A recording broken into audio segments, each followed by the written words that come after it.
أعوذ بالله من الشيطان الرجيم. وَلِلَّهِ الْأَسْمَاءُ الْحُسْنَى فَادْعُوهُ بِهَا وَذَرُوا الَّذِينَ يُلْحِدُونَ فِي أَسْمَائِهِ سَيُجْزَوْنَ مَا كَانُوا يَعْمَلُونَ. السلام علیکم ورحمۃ اللہ وبرکاتہ. الحمد للہ رب العالمین والصلاة والسلام علی سید الانبیاء والمرسلین نبینا محمد وعلی آلہ وصحبہ اجمعین ومن تبعہم بإحسان الی یوم الدین. محترم ناظرین کرام، آج اللہ تعالیٰ کے ناموں میں سے ہمارے ساتھ القریب قرآن کریم میں لفظ قریب اللہ تعالیٰ کے ناموں میں 3 مرتبہ آیا ہے، جیسا کہ اللہ تعالیٰ سورہ ہود آیت نمبر 61 میں فرماتا ہے اسی سے تم معافی مانگو، فاستغفروہ ثم توبوا الیہ، اسی سے معافی مانگو اور اسی سے توبہ کرو، بے شک میرا پروردگار بہت ہی قریب اور دعاؤں کو سننے والا ہے. اب اللہ کے لیے جب قریب کا لفظ استعمال کرتے ہیں تو اس کا مطلب یہ ہے کہ اللہ تعالیٰ سن رہا ہے، ہماری ساری باتوں کو ریکارڈ کر رہا ہے، اللہ تعالیٰ ہماری دعاؤں کو سن رہا ہے اور اللہ تعالیٰ دور نہیں ہے. علامہ سعدی رحمۃ اللہ علیہ فرماتے ہیں کہ اللہ تعالیٰ کی قربت 2 قسم کی ہے.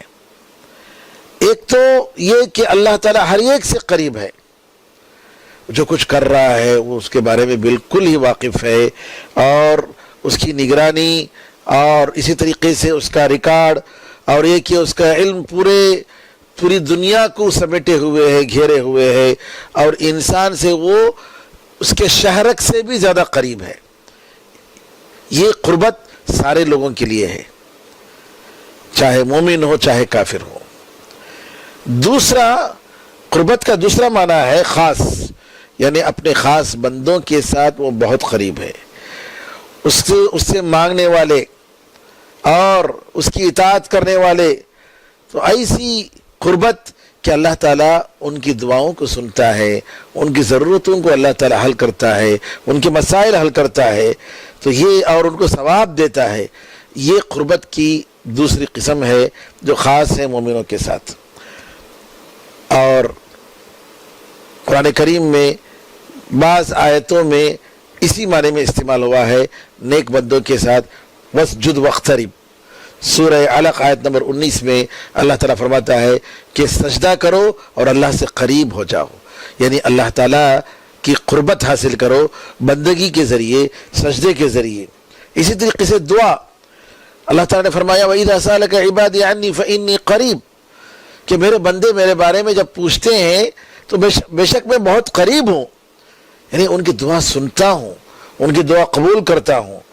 تو یہ قربت جو ہے مومنوں کے ساتھ خاص ہے. لیکن حقیقت یہ ہے کہ اللہ تعالیٰ کی قربت کی حقیقت کو پہچانا نہیں جا سکتا، لیکن اس کے آثار بہت عظیم آثار ہیں.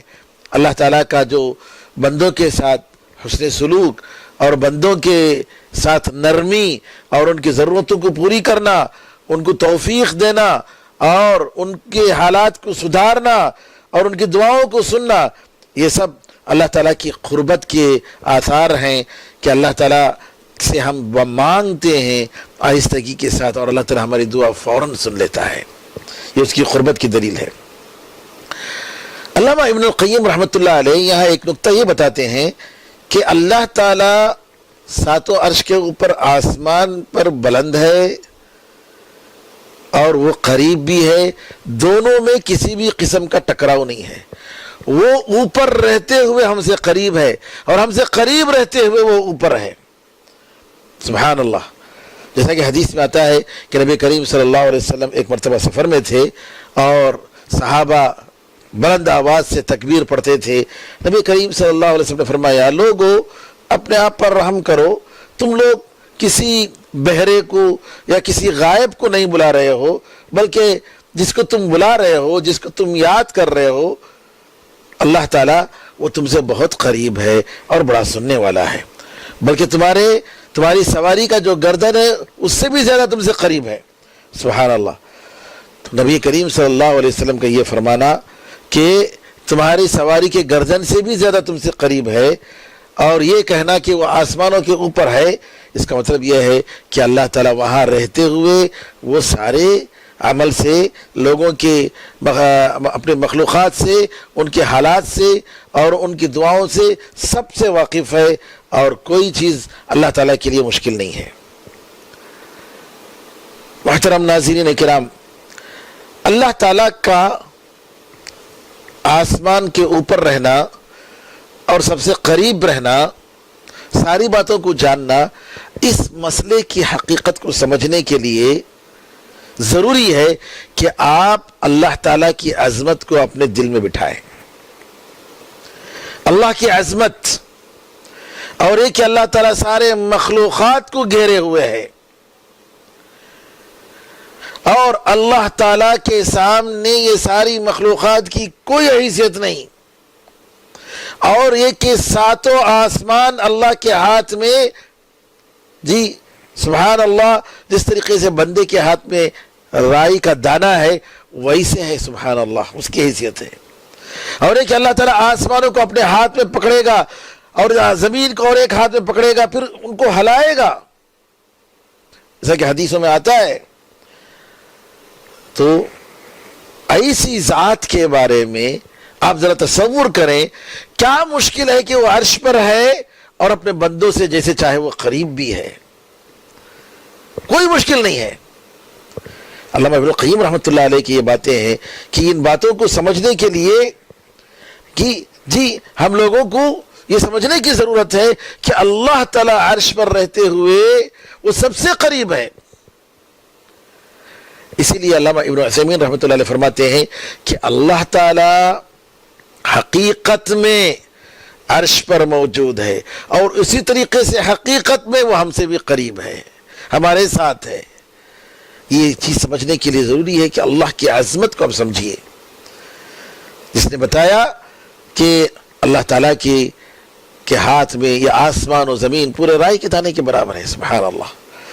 القریب پر ایمان لانے کے جو آثار ہیں، اس میں سب سے پہلی بات یہ ہے کہ اللہ تعالیٰ جب ہم سے قریب ہے، ہم پر رحم کرتا ہے، ہماری دعاؤں کو سنتا ہے اور ہمارے ساتھ نرمی کا معاملہ کرتا ہے، ہمیں سکون اور اطمینان عطا فرماتا ہے، تو کیا اس کا نتیجہ یہ نہیں کہ ہم ان سے، اللہ سے ہم محبت کریں، ہماری محبت پوری کی پوری اللہ کے لیے خالص ہو جائے؟ بالکل ضرور۔ اسی طریقے سے جو ذات ہم سے قریب ہے اور جو ہمارے ساتھ ہر قسم کی نرمی کا معاملہ کرتا ہے، ہم پر رحم کرتا ہے، کیا کبھی ہم اس سے مایوس ہو سکتے ہیں؟ ہرگز نہیں۔ امید، اللہ کی رحمت سے امید کہ ہماری ضرورتیں پوری کرے گا اور ہمارے لیے دروازے کھولے گا رحمت کے، دعائیں ہماری سنے گا، لہٰذا بندے کو اللہ تعالیٰ کے سامنے گڑ گڑانا چاہیے اور شرک کے ساری غلاظتوں سے اپنے آپ کو پاک کرنا چاہیے، مکمل اللہ پر بھروسہ کرنا چاہیے، اللہ کے علاوہ کسی اور پر، جیسا کہ لوگ اولیاء پر بھروسہ کرتے ہیں، اولیاء سے جو ہے امیدیں لگائے بیٹھے ہیں، ویسا نہیں، بلکہ اللہ تعالیٰ پر پورا بھروسہ کرنا چاہیے۔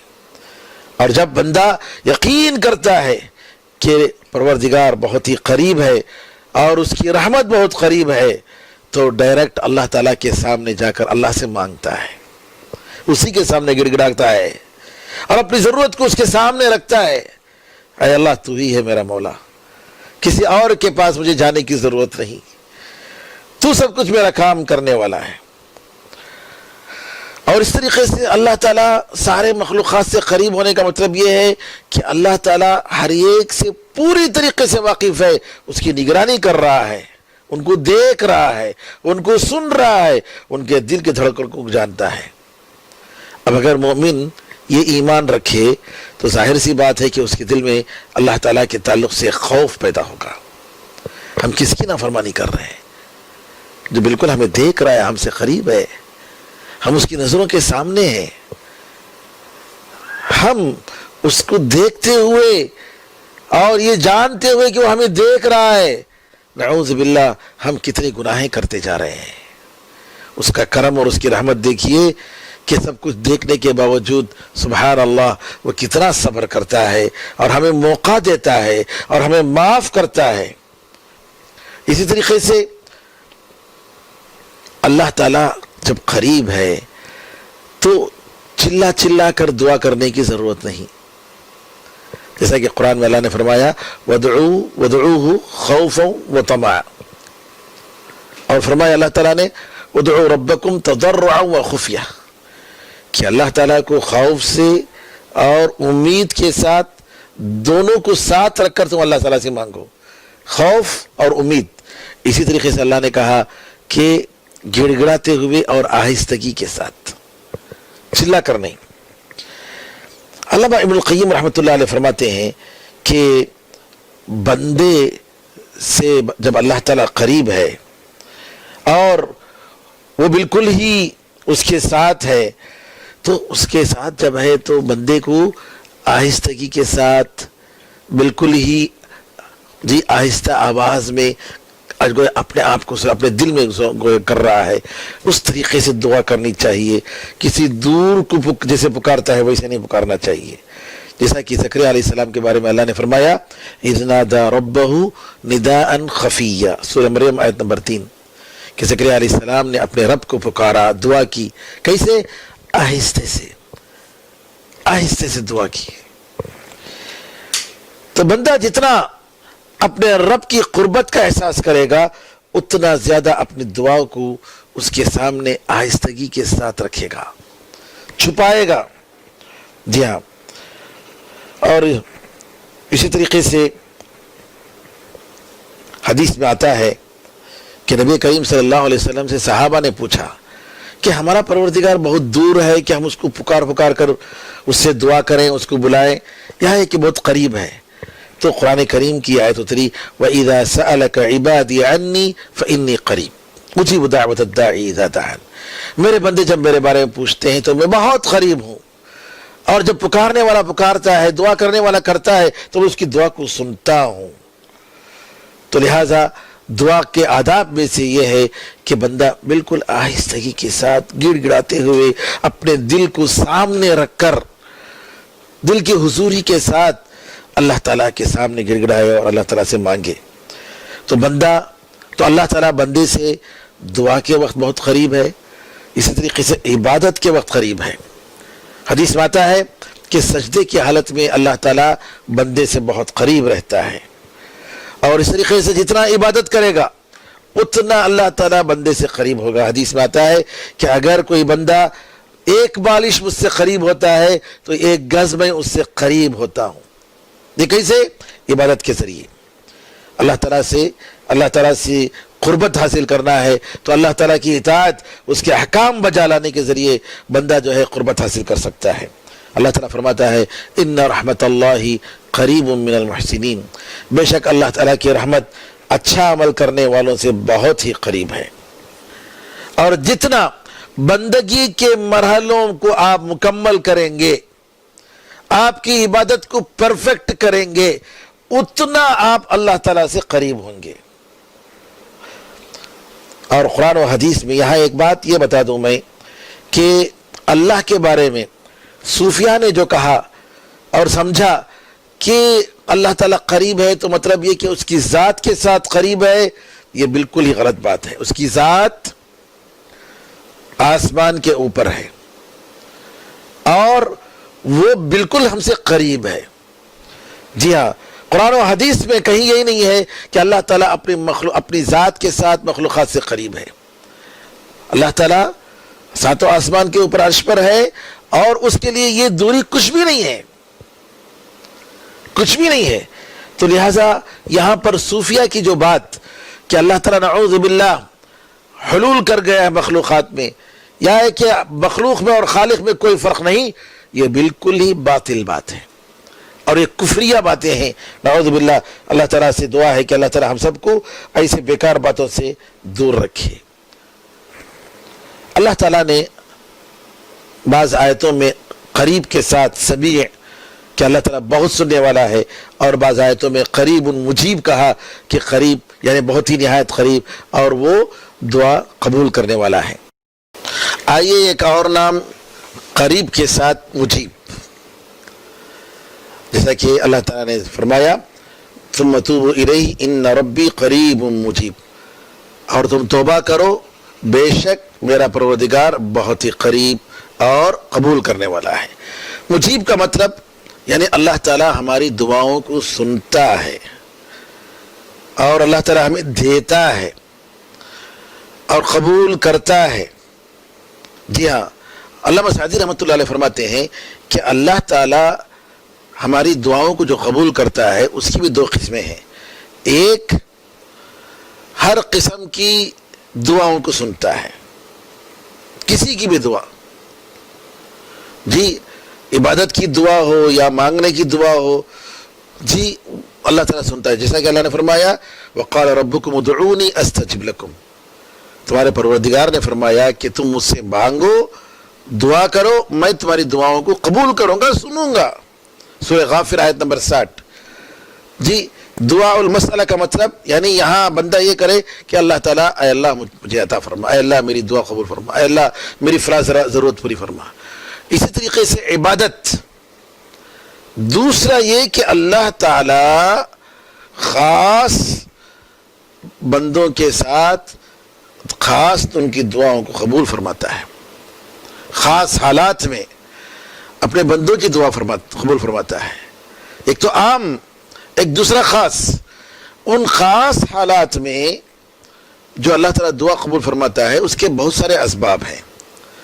ان میں سے یہ کہ انسان جب بڑا بے کس، مجبور، لاچار اور پوری ضرورت مند، جی سخت ضرورت مند ہو جاتا ہے اور اس کے پاس دنیا کے سارے دروازے بند ہو جاتے ہیں اور اس کی امید صرف اللہ سے لگی ہوتی ہے، اور اس وقت جب پکارتا ہے تو اللہ تعالیٰ اس کی دعا خصوصیت کے ساتھ قبول کرتا ہے۔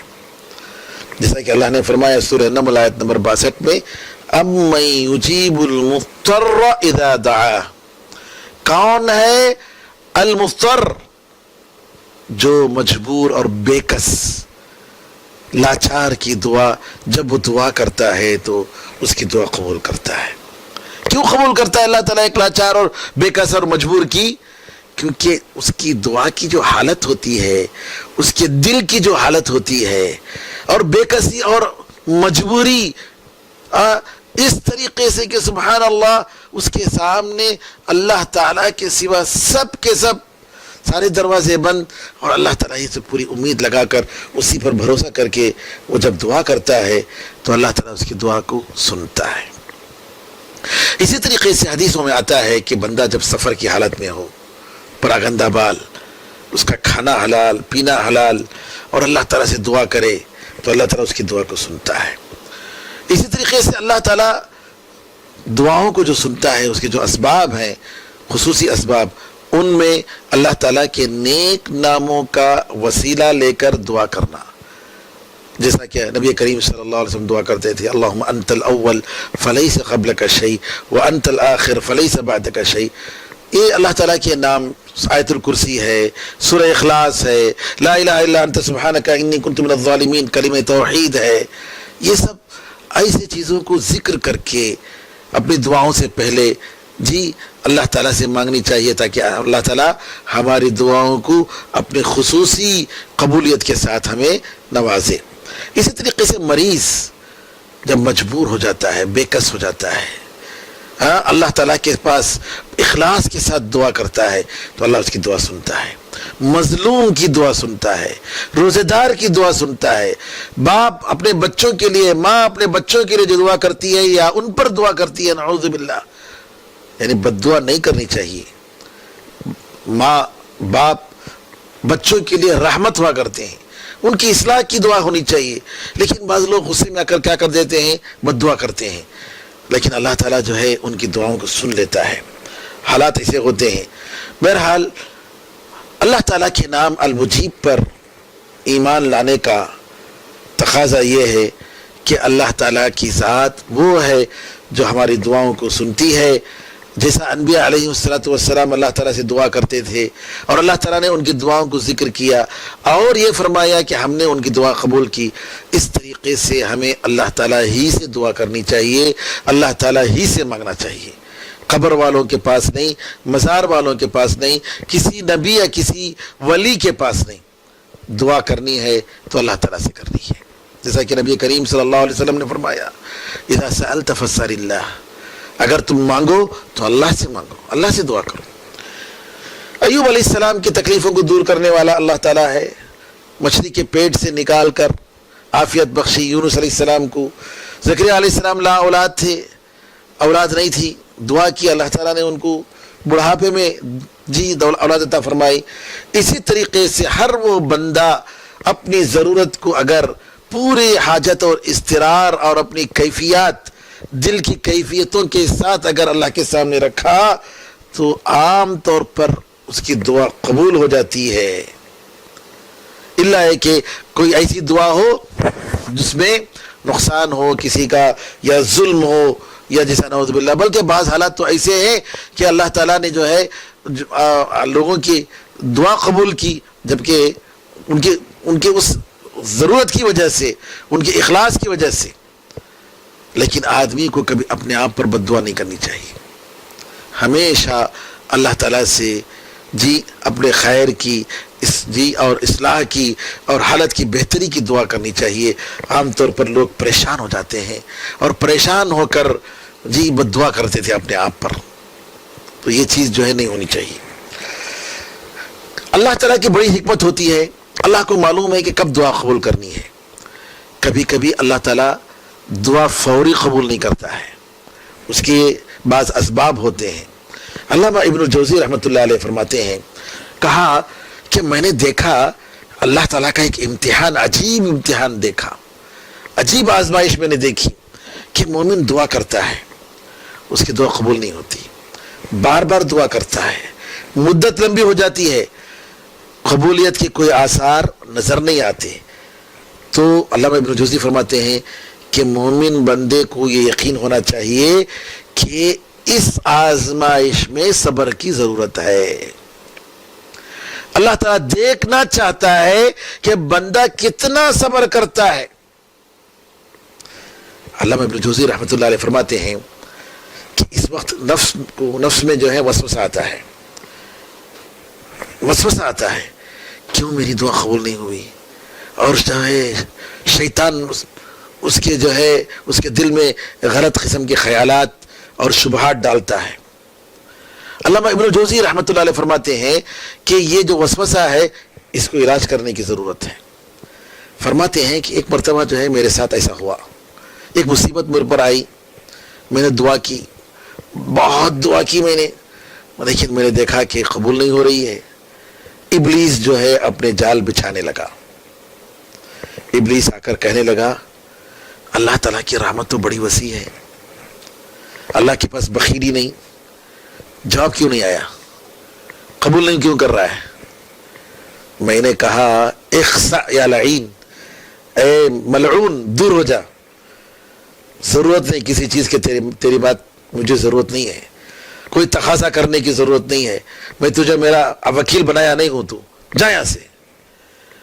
علامہ ابن جوزی رحمۃ اللہ علیہ کہتے ہیں پھر میں اپنے نفس کی طرف میں لوٹا، میں نے اپنے نفس سے کہا دیکھو اے نفس، یہ شیطان کے وسوسے کو ہرگز دل میں جگہ نہیں دو، کیونکہ اگر دعا قبول نہ کرنے میں اللہ تعالیٰ صرف یہ دیکھ رہا ہے کہ تم کتنا صبر کرتے ہو، اللہ کی یہ حکمت ہی کافی ہے، یہ حکمت کافی ہے، اللہ دیکھنا چاہ رہا ہے کہ تم کتنا صبر کرتے ہو۔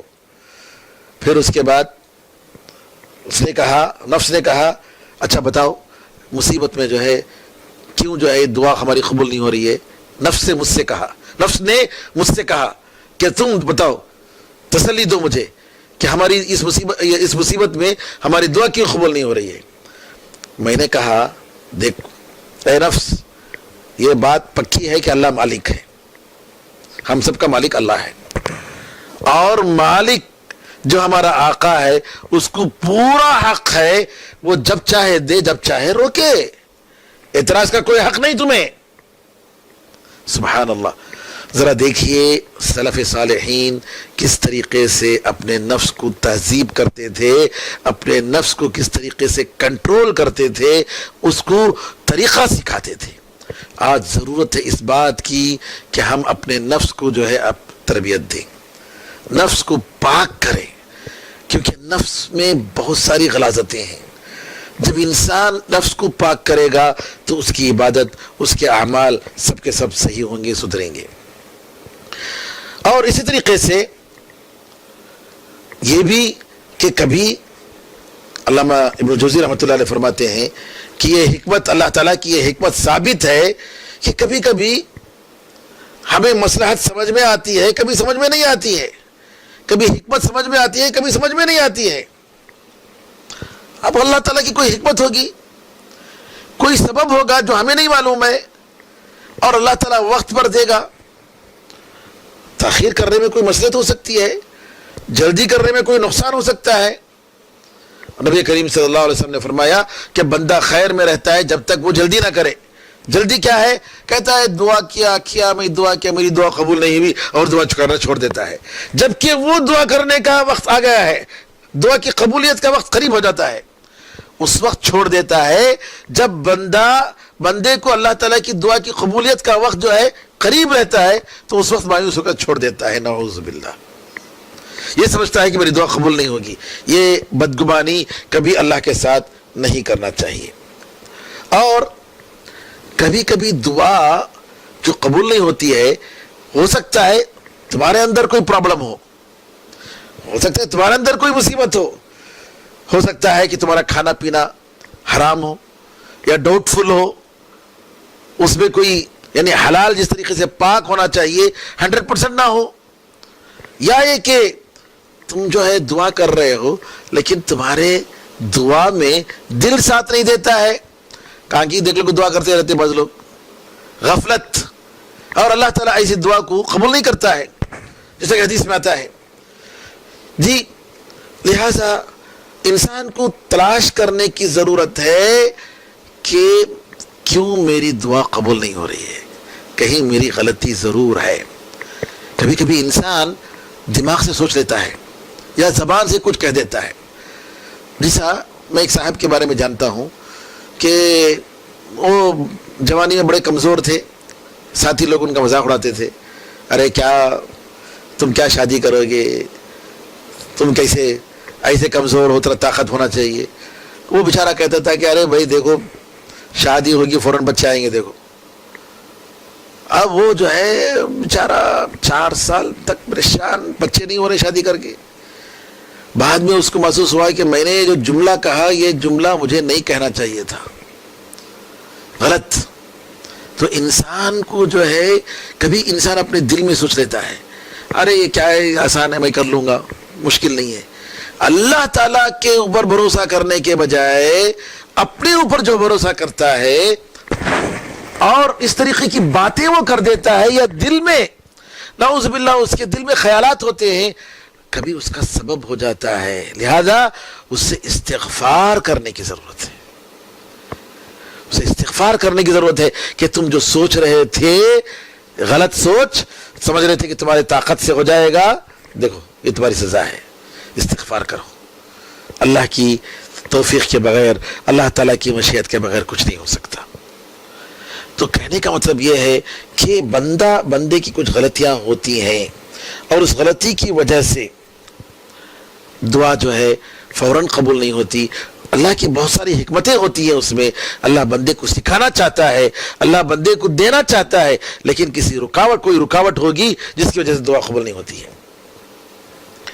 علامہ ابن قیم رحمۃ اللہ علیہ فرماتے ہیں کہ ابن الجوزی رحمۃ اللہ علیہ فرماتے ہیں کہ بندہ اللہ تعالیٰ اپنے بندوں کے بارے میں جانتا ہے, اللہ تعالیٰ اپنے بندوں کے بارے میں جانتا ہے کہ بندے جب نعمتوں میں ہوتے ہیں تو اللہ کو بھول جاتے ہیں.